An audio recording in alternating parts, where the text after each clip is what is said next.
What's up, everyone? So today we're going to have some fun. Someone sent me this article and essentially they asked me to debunk it, more or less. But they actually asked me like if everything in it was true, and it was just so much that I just wanted to rip it apart. So this is the same article that actually came out a while ago, but apparently the author, who is Roman Fierst, something like that, who's actually a contributor on PC World, just that day had saw the propaganda article and basically decided to regurgitate the vomit of nonsense of Tor being cracked. So this video is about that.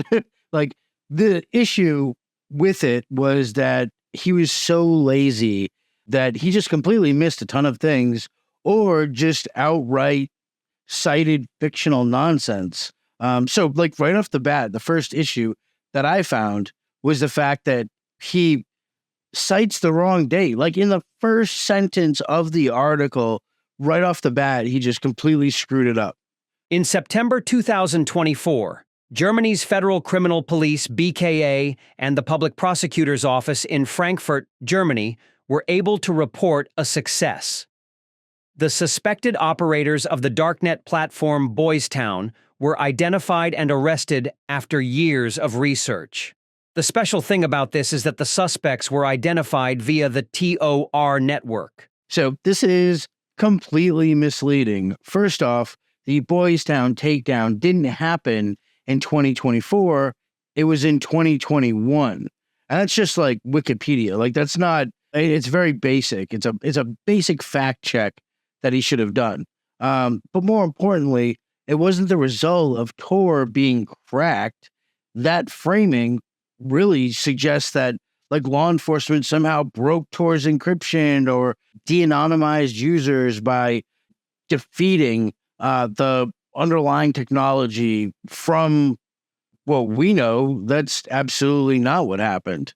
What brought Boystown down is, surprise, surprise, the same thing that brings down most darknet markets, and it has nothing to do with Tor itself, right? Like 99% of the time, these investigations usually hinge on a few common factors. The biggest one, obviously, is operational security or OpSec failures. When suspects make just really stupid, dumb, really basic kind of mistakes, and it creates openings. It creates vulnerabilities that law enforcement can attack at. And from there, conventional law enforcement methods like kick in, right? Things like surveillance and informants and undercover accounts, and even like those old-fashioned stakeouts that you see in the movies.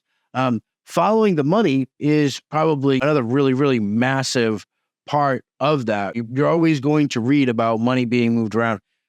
The feds care about that, I think, more than anything else. Another major factor is web application security, right?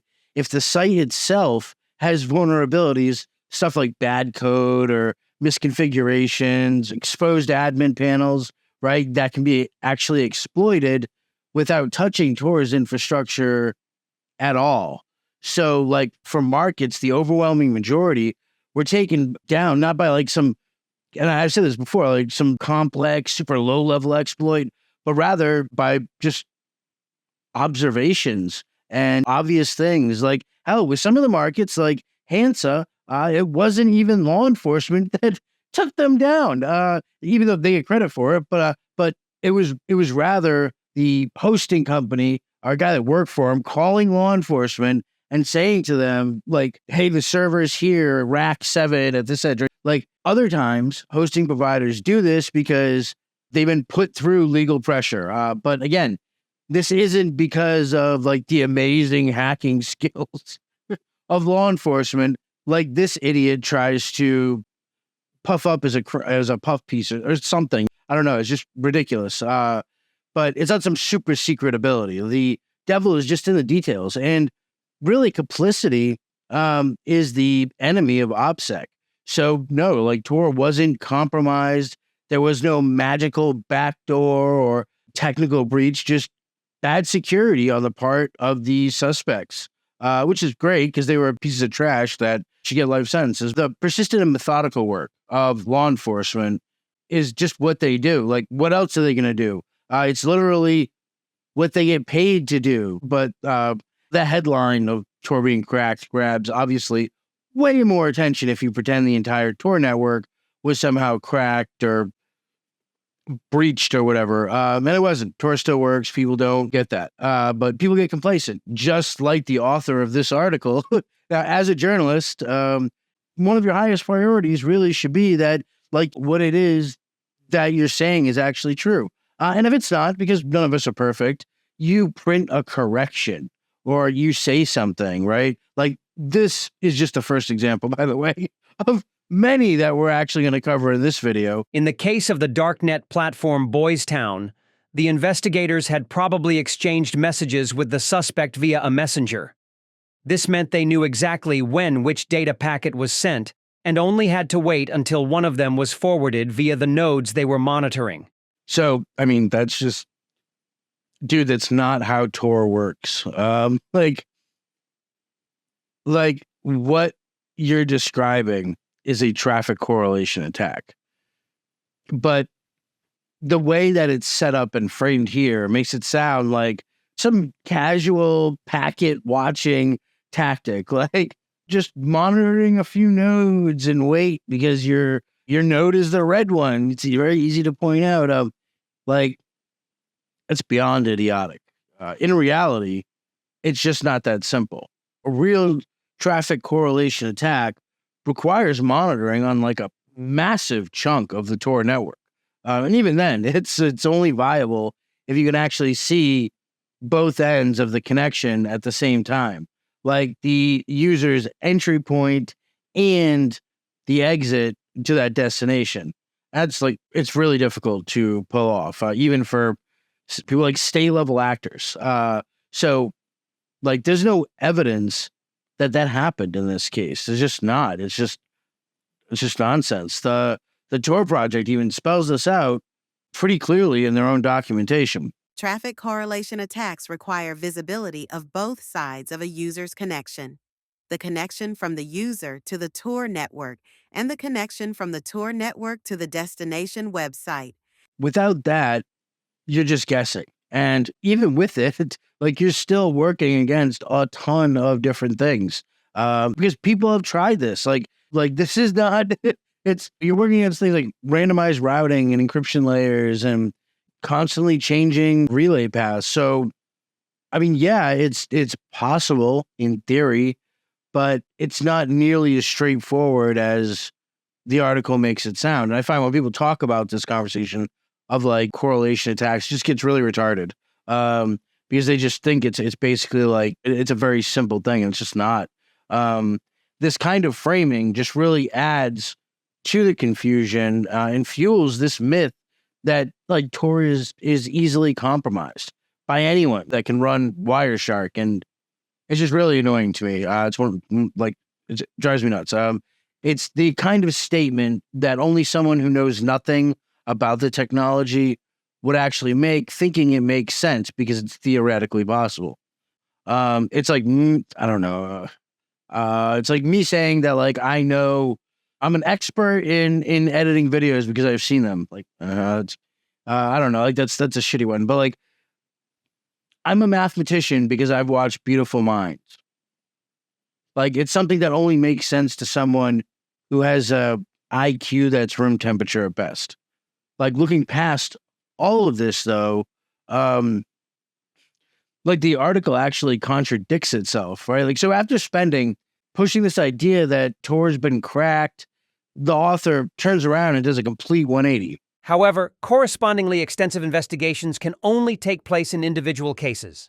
For the vast majority of users, currently around 2 million every day, Tor is still the safest way to remain unrecognized on the internet.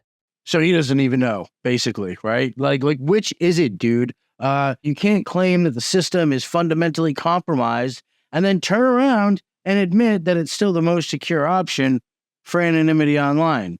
If it's compromised, it's compromised, right? Like, it kind of undercuts the entire premise that you're going with here. What he's actually describing is that a targeted de-anonymization is possible in rare effort or in rare, high effort cases. And that's true in some cases, but not all. Again, it depends on the OpSec screw ups. So if it were true in all cases, for example, they would specifically target individuals continuously, right? You don't hear about Darknet markets getting taken down every week. And there's a reason for that. If it was just a matter of focus, that's exactly how it would go. This isn't a system-wide failure at all. It's a misunderstanding of what Tor is basically just designed to do, and what protects it. The article also makes a ton of just false equivalencies between privacy tools, which drives me nuts because I see it all the time on YouTube by fellow YouTubers. And it basically casually lumps proxy servers, VPNs, and Tor all into the same category as if they're interchangeable solutions. And they're definitely not. Not even close. Again, this false equivalency just really draws the scope around the size of the author's fundamental misunderstanding of technology to begin with.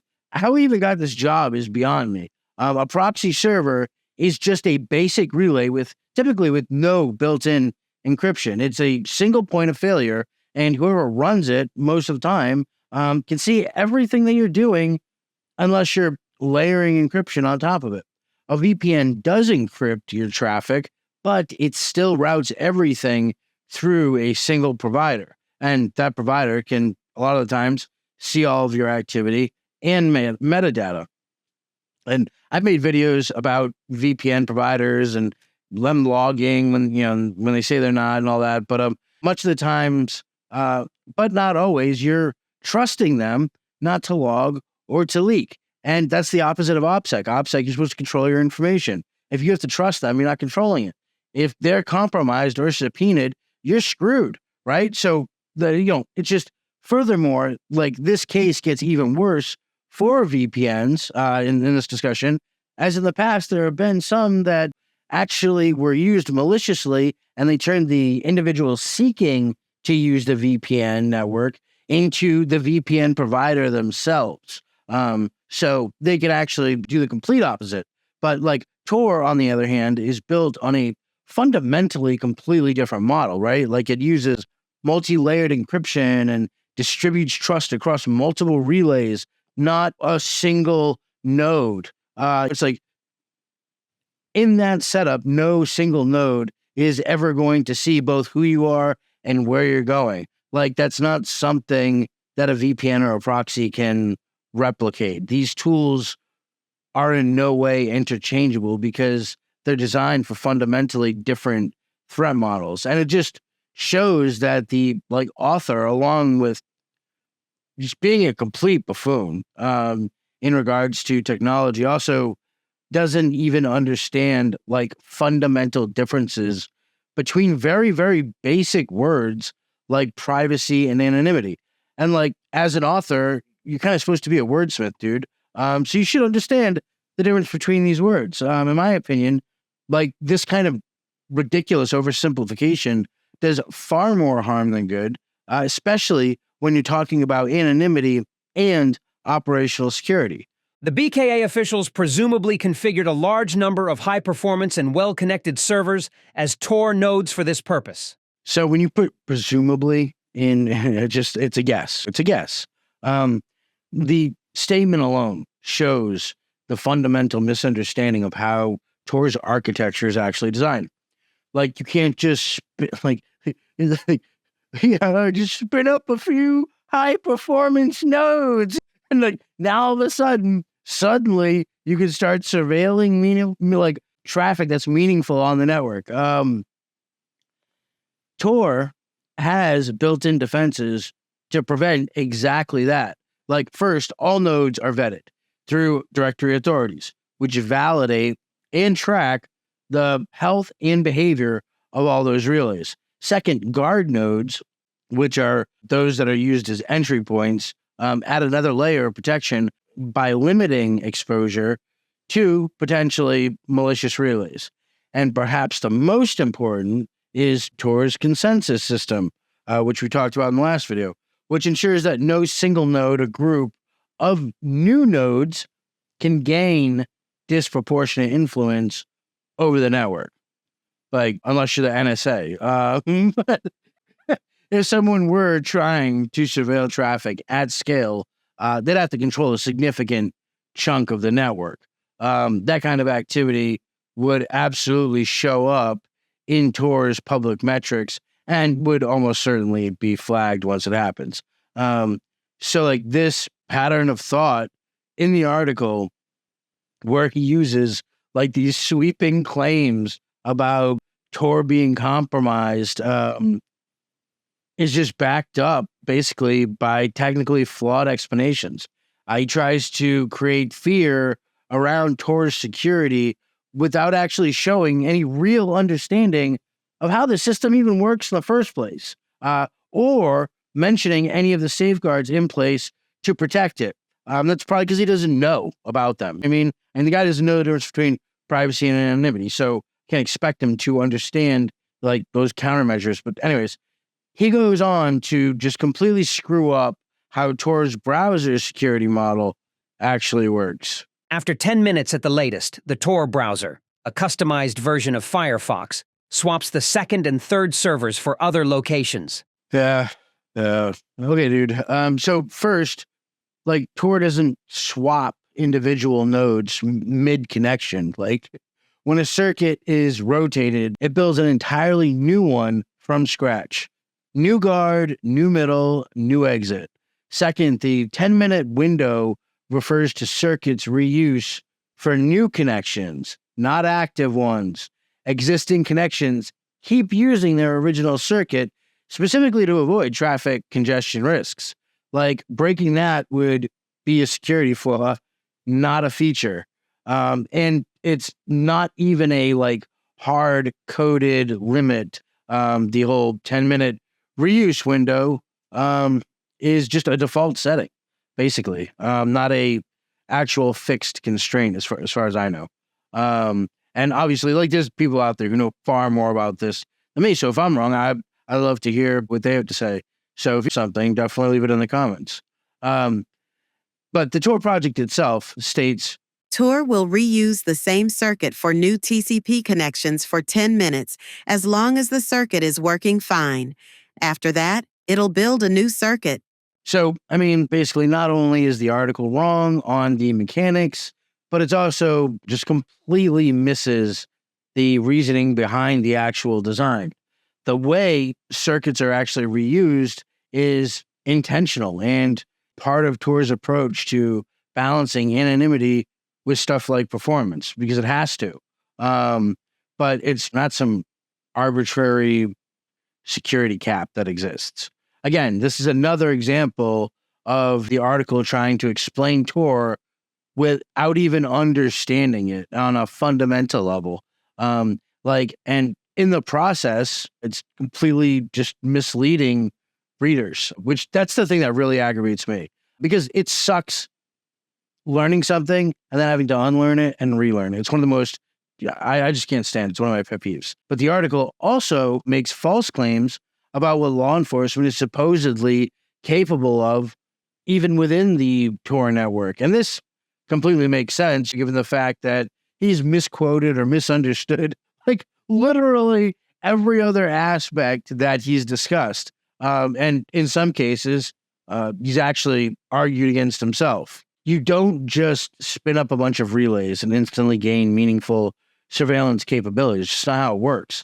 Like joining the Tor network as a relay requires time, stability, and reputation, right? And new nodes start out with very like minimal influence and have to earn trust, or a trusted status, I should say. And that's earned through things like consistent uptime and good behavior, I guess I should say, right? And if a large number of high performance nodes were suddenly added, like all at once, it would raise absolute red flags across the entire network. Like Tor's directory authorities constantly monitor the health and distribution of relays. Anomalous patterns like spike in new similarly configured nodes gets flagged and suppressed.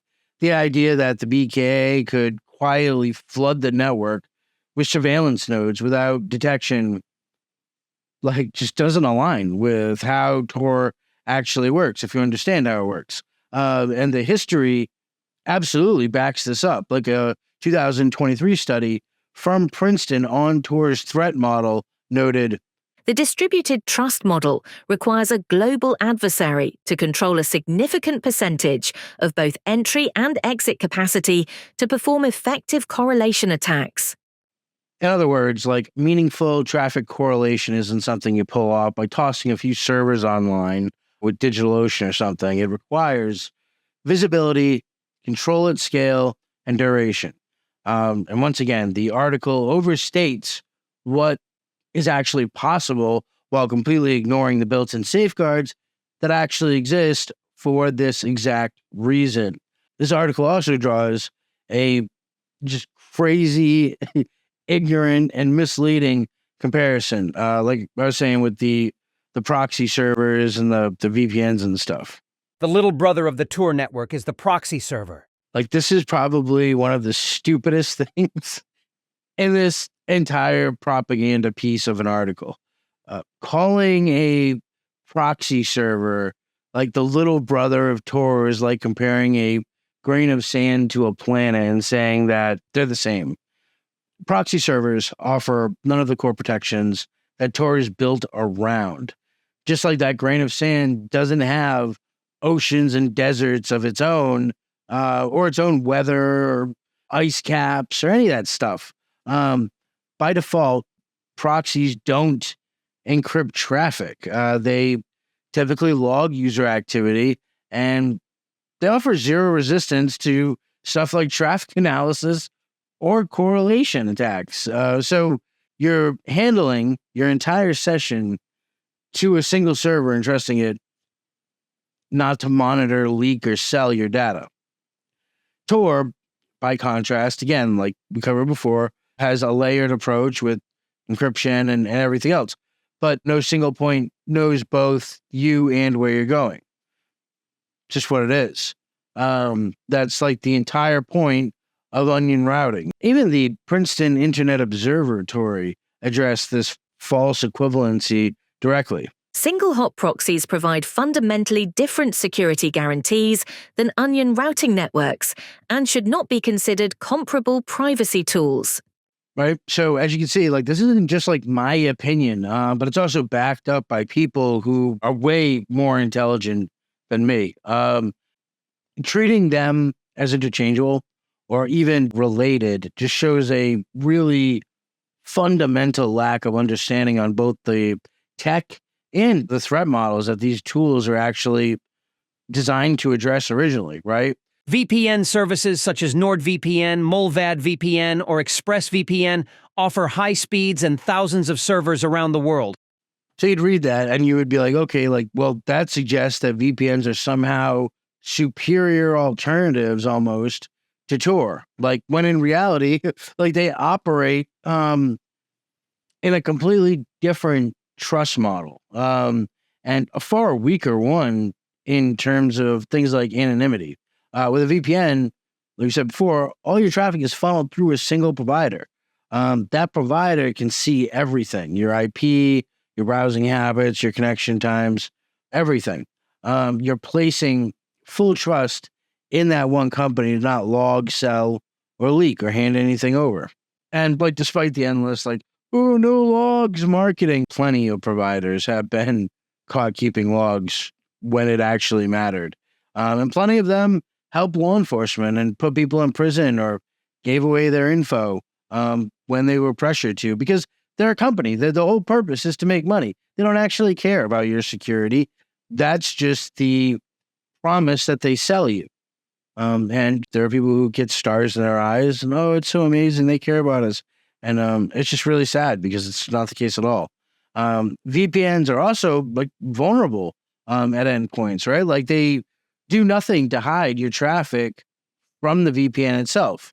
And if that endpoint is compromised, legally or technically, you're exposed. The Electronic Frontier Foundation, or EFF, makes this distinction clear in their Surveillance Self-Defense Guide. VPNs differ fundamentally from Tor because they do not protect you from monitoring by the VPN provider itself.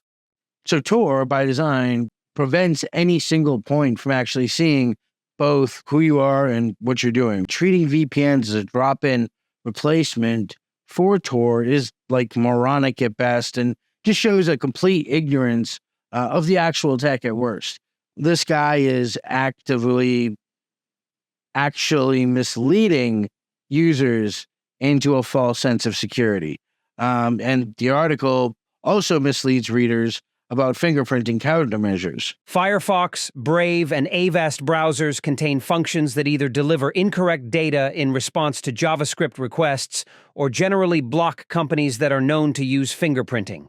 So this is a completely superficial, like GPT explanation that absolutely oversells the effectiveness of standard anti-fingerprinting features. The reality is, like, no mainstream browser, whether that's Firefox, who's, oh, we're going to spy on you and sell your data, and then they erase it, oh, we're not going to do that, trust us, Brave or otherwise, can fully prevent fingerprinting. None of them can fully prevent fingerprinting. They may block known scripts or spoof certain values, but like that does not make users anonymous. It can boost privacy, but that's not what we're actually talking about. Like, most still expose unique attributes through Canvas APIs, WebRTC leaks, screen resolution, or subtle timing differences. In fact, sometimes it's actually easier to differentiate a user by browser fingerprinting than by an IP address, right? Think about that. I mean, that's really mind-blowing because there's so many unique identifiers that exist with a web browser. But the Tor browser takes a fundamentally different approach. It doesn't try to hide users. It makes them all look the same, right? Like this security by uniformity model is the only reliable defense against fingerprinting at scale. By making all users appear identical, Tor minimizes the entropy fingerprinting techniques actually rely on. And that's a key design decision, and it's completely absent from the article's analysis. Once again, the piece completely glosses over the critical technical distinctions, and it simplifies a technical topic and omits relevant security trade-offs, I guess, that exist, and uses cherry-picked case study to suggest that Tor is broken while just completely ignoring the very features that actually make it uniquely resilient to tracking. And the article also gives, blatant contradictory advice regarding the do not track settings. You will also find a do not track switch in every browser, which prevents the websites you visit from tracking you as you browse the internet. Basically, that's just completely false. And to make it worse, the article immediately undermines its own claim in the very next sentence. However, this is nothing more than a request. Exactly. And that should have been the only point that was actually made. The do not track or DNT setting just basically adds a header to the HTTP request asking websites not to track the user. But there's no enforcement mechanism, right? No technical requirement that it has to honor. And most sites are just yeah, whatever, who cares? We're going to track you anyway. This is what I'm talking about. According to research from the Princeton's Web Transparency and Accountability Project, over 70% of major websites completely disregard DNT signals altogether. It provides virtually no protections in practice, yet the article presents it as a legitimate privacy control and then backpedals without actually admitting that the feature is completely meaningless. And it's just, another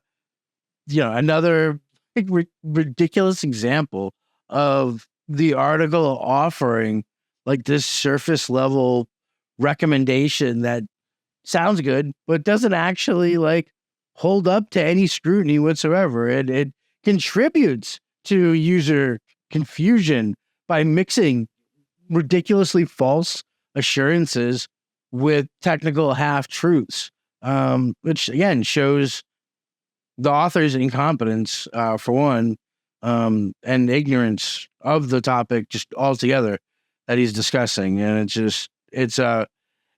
I laugh about it just because it's so crazy. It's so far-fetched. But it's really not funny at the end of the day. I mean, the article also misrepresents how search engine privacy and like legal compulsion work. The U.S. service DuckDuckGo obtains its results from over 400 sources, including Bing, Wikipedia, and Yahoo. Like StartPage, it does not store IP addresses or information about users. So this just isn't true, and I'll explain that in a minute. But here is his reason, which is false, by the way. But here's his reason. However, due to the U.S. Patriot Act, DuckDuckGo must grant the U.S. authorities access to its servers on request. Yeah, this is a complete legal mischaracterization if I ever heard one. The Patriot Act doesn't give blanket access to all servers, moron. It sets up a specific procedure, like national security letters or FISA court orders that are completely unconstitutional, but whatever. Like, they basically meet defined legal thresholds, they're supposed to. But there's a process, right? Not like an open door. So we call it due process, moron. But most importantly, the article completely ignores the difference between being legally compelled to like hand data over and technically able to actually do so, right? Like if DuckDuckGo isn't logging things like IP addresses or search history, as they publicly state that, then there's nothing to actually turn over, or even subpoena to begin with, right? So claiming that the U.S. law enforcement somehow overrides a service's lack of stored user data is just wrong.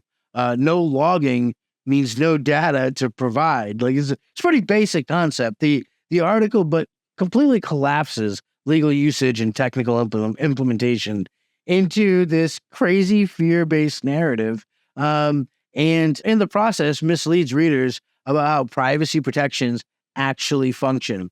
Aside from that, it's not the feds who have access. And in a Wired article, Zach Edwards, a security researcher, found out that DuckDuckGo's browser actually allows Microsoft-owned scripts to load and to communicate with Microsoft domains like Bing and LinkedIn, for example. This is something that obviously kind of flies in the face of like their very own privacy claims. And this was solely due to a partnership deal that DuckDuckGo actually had with Microsoft. So this is a pretty far stretch from what the author was actually talking about in regards to how they had to comply with U.S. authorities upon request. And this also makes, it just doesn't make any sense. Like if you even just know the basics of law, right? Microsoft, though, is not like the only company that they've made exemptions for. The fact that they even made an exemption for a private company should tell you that automatically they don't care about your privacy. Like if I tell you, it's like that game where you fall back and someone catches you. If I don't catch you, how many more times you want to do it? Oh, well, it's just because you had a red shirt on today. That's why I didn't get you. Get out of here, man. No, I'm not doing it again. But anyways, then he gets into Android ROMs, right? And at this point, going through this article, I feel like I'm in literal pain from the level of stupidity that's actually in it. What I actually had to endure in reading this. Basically, everything that he had written was just misinformation. There are two ways to switch off this data flow: by optimizing the privacy settings and installing special data protection apps, or, in the case of Android devices, by installing alternative operating systems, so-called custom ROMs.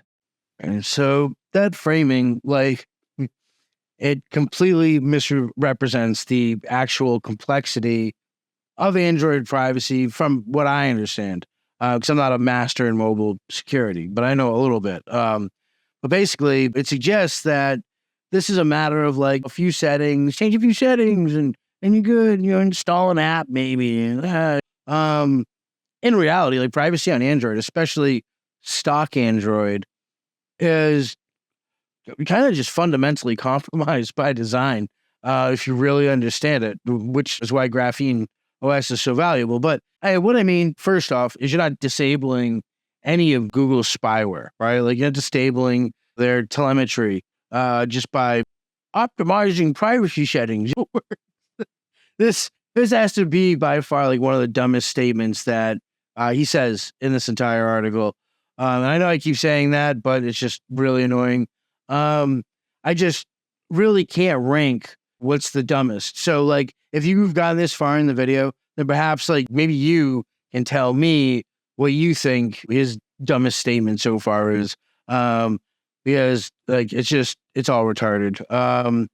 I just can't seem to be able to rank them fairly. So maybe you can. But Google's core services are like tightly integrated into the OS at multiple levels. It's like bone cancer. Background data collection happens even when permissions are completely revoked. And like user facing toggles, the stuff that you can edit, don't actually block things like system level data exfiltration.